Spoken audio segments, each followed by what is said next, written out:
Winning, of course, is important, but honorable participation is even more crucial.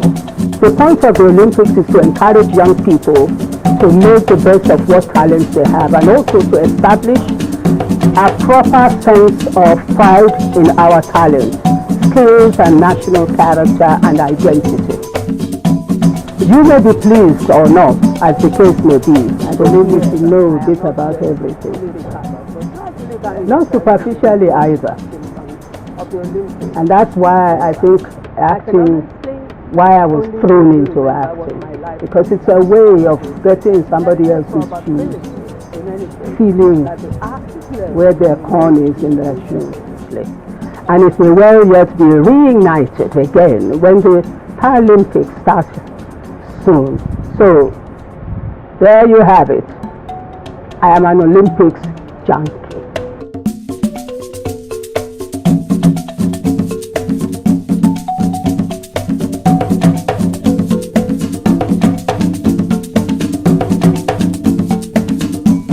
I'm very proud of being a warrior in the beginning of Lagos State. We own Lagos. We're the most civilized people, or maybe lazy as the case may be, where just being a Yoruba is enough for you to be running the government of a state that is not yours. Because we have people of Oyo, everybody is taking ministerial positions here in Lagos.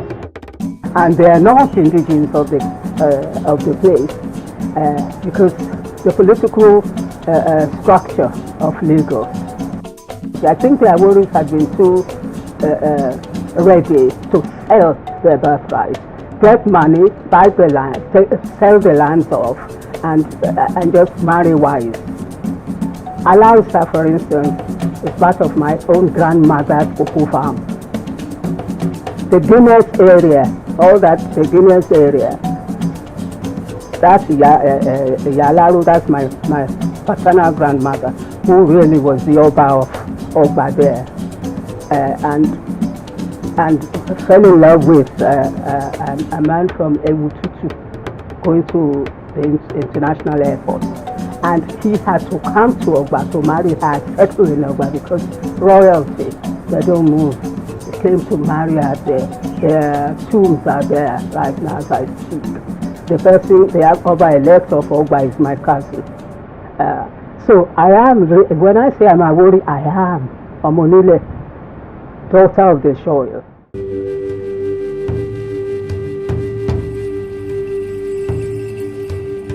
Lagos was a very calm, cool place in those days.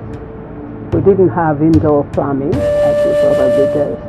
We had no water. We had to go to the corner in the street somewhere where we fetched water, and we socialized with one another there.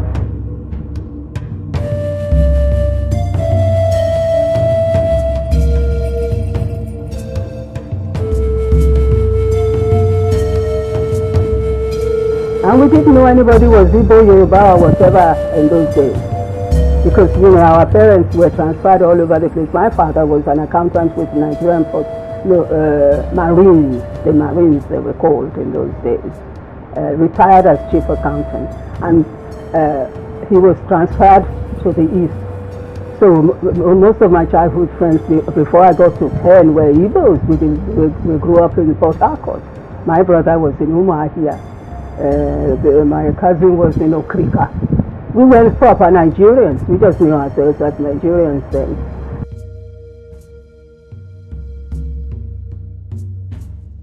I was over 10 when we got back to Lagos. By that time, I couldn't speak Yoruba. I think one of the reasons why I managed to speak reasonably fluent English is because that was the first language, the other language that I acquired, apart from Igbo. I forgot virtually all my Igbo, of course, but that's how we were when we got here. So I've always been cosmopolitan. My family's always been cosmopolitan like that. And Ebutero, Papa, we used to walk from Ondo Street west. There is another Ondo Street east.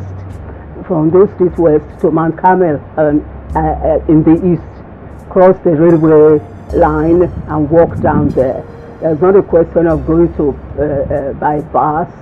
And this phenomenon we have now, where you give your children in the car, they have to drive to school, and the children don't know anything about walking. And it's a matter of what kind of car they keep. My father had a car, but it was not in the plan that anybody took us to anywhere. And we never thought that was ultra-virus, so to speak.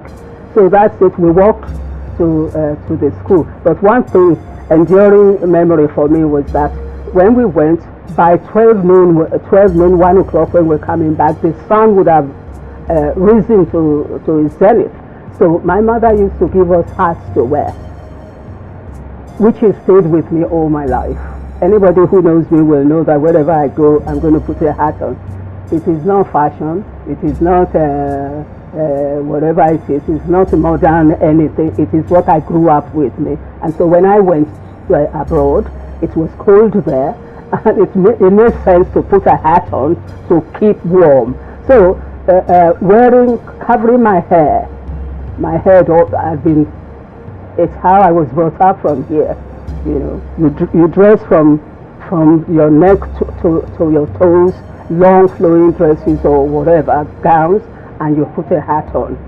So that when we're coming from school, you do not get sunburnt, you do not get sunstroke, you were looked after, you remained cool as you walked back home to school. That's what my mother did to us.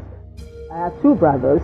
Our Daudu then, the eldest, was for years our representative at ILO in Geneva. It was the director in the Ministry of Labor, the Taiwo Ajai-Lycett, is dead now. So it's only three of us now, my elder sister, my brother, and myself. And I'm the baby of the family, you can imagine. I wanted to be a lawyer, but my main concern is to have a skill with which I could earn a living. And if I could learn to type. I went to Igbe on Sunday, and the typewriter I learned to type with is there. So I learned to type because if I could get employment as a typist, I could earn a living. I left home with a child, with that man. He's going to be 65 years this year. I left home, and his father died at the Lalupon train disaster. And for some reason, I felt that it was my responsibility to train this child, to bring him up. It hadn't occurred to me that you could get married and the husband can take. For some reason, I've never grown up with that kind of thing. I had this responsibility on my shoulder that I had to make a living and look after my child. I hadn't looked in the future that I might marry somebody else. And then when the opportunity came for me to marry somebody else, since I was living a dead-end life here in Nigeria, I took it. Because when you traveled to make your life better, you studied. So I thought, well, I would go. Before then, I'd been going to extramural classes. That's where I first met Professor Ayobuseye. He was one of our lecturers at extramural. Years later, we connected. And he used to call my husband Samuel Osaze my consort.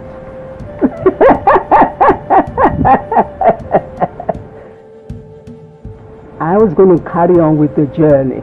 This journey has been going on a long time. I was going to carry on with this journey. And I knew the only way to get there is to make something of myself, which was to study.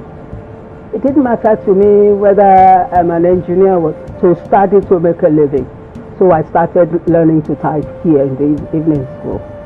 Somewhere around Laka Papa Road, there was a typing class in the evening. And then, the reason why I believe so much in the law, in the natural law, in the force, let me say. There is a force guiding our lives.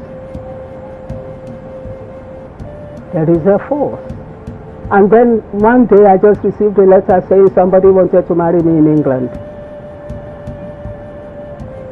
And I thought, I'm on a dead-end journey here. In other words, when you want something, when you take the first step, don't sit down feeling sorry for yourself. You take the first step to help yourself. I think the universe takes 9 steps to meet you and carry you through. So I've always been a self-help person. Even my book is about self-helping yourself.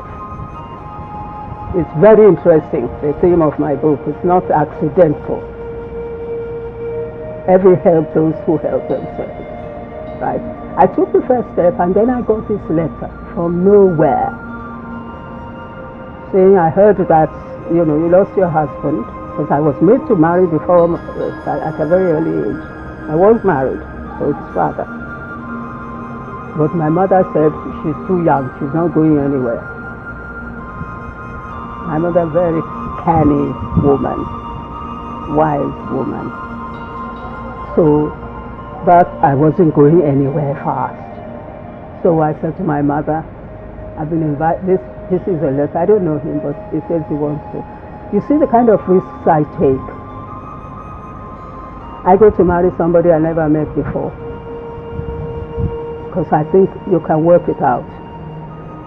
Because my overriding concern is that, if he offered me that, he was obviously, it turned out he was looking for scholarship, if you see what I mean. I will work, I'll send him to school. I did.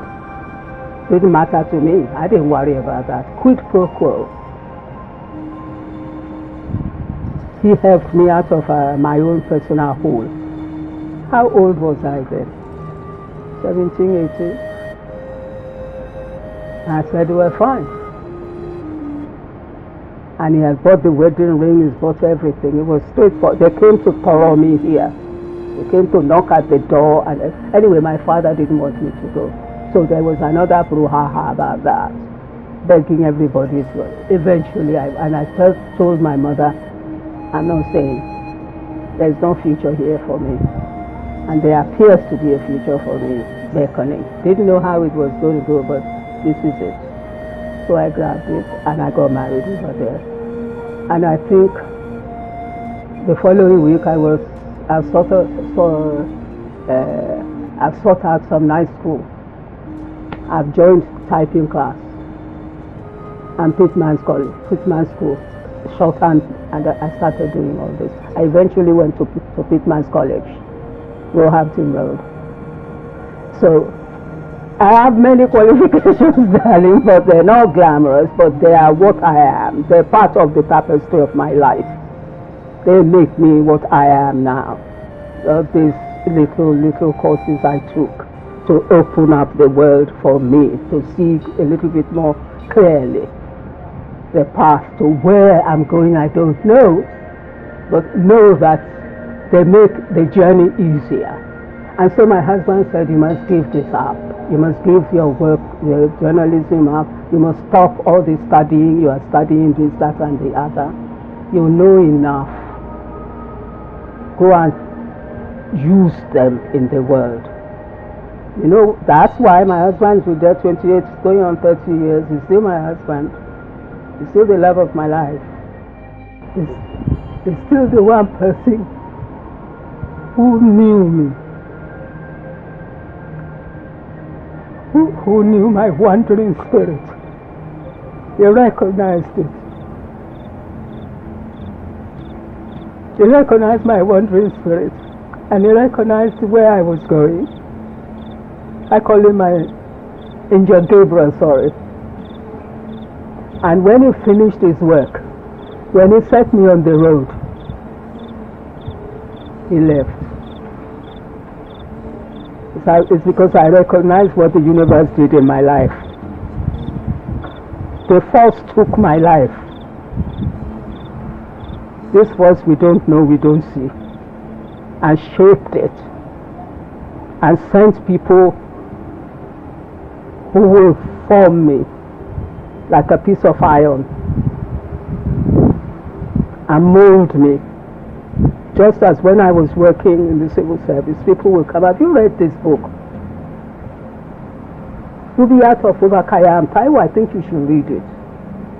Are you going to see that exhibition, Taiwo? They don't know me. That's my colleague.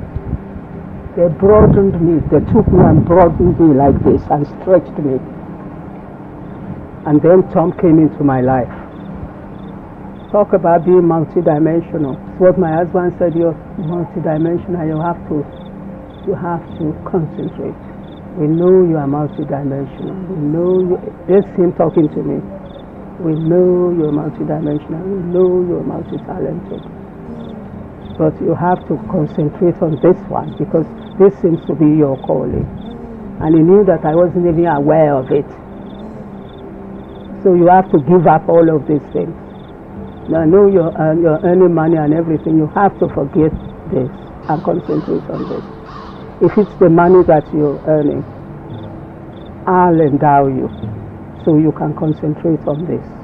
So I decided I'd better go train myself. What do actors do? What do they learn? How do they learn it?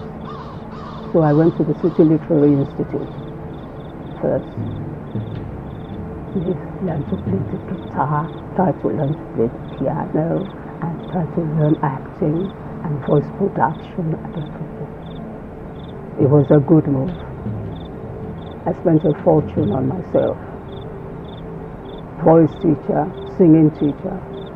Not because I wanted to be a singer, but because when you train musically, it does something to your voice. You hear the sound of words, you have the musicality of words and all that. You know that. Then finally I went to go for School of Music and have my professors in acting, in voice, in music. And then I just carried on. So sometimes when I look at my life,